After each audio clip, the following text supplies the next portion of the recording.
President Obama's fight over Syria could jeopardize his entire domestic agenda. That includes the debt ceiling and, of course, immigration reform. Bloomberg View columnist and political capital host Al Hunt is in Washington with more. Al, what's your take here? Stephanie, it's the fourth quarter. He's down by 2 touchdowns. He's in real trouble. He being Obama, if he wins, he's still going to be in trouble on some other issues like debt and deficit, immigration, maybe even the Fed. If he loses, it's just a disaster for his presidency. So what's he going to do? He's damned either way. Well, he's not damned either way. It's much better to win. There's no question of that, because I think he becomes really impotent if he loses. And he really is behind. He's got to turn the momentum around on Syria in the next couple of days. He has a speech tomorrow night. I think Oval Office speeches have somewhat been depreciated in recent years. There's been so many of them.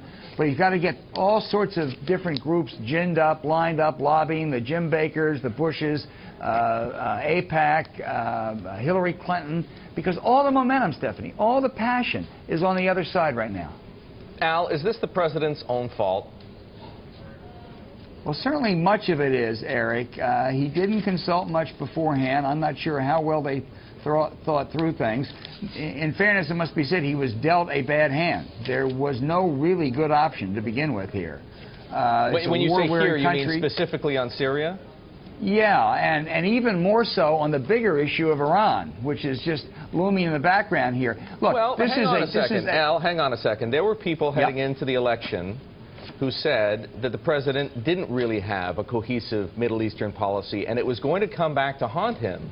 Maybe those chickens have come home to roost.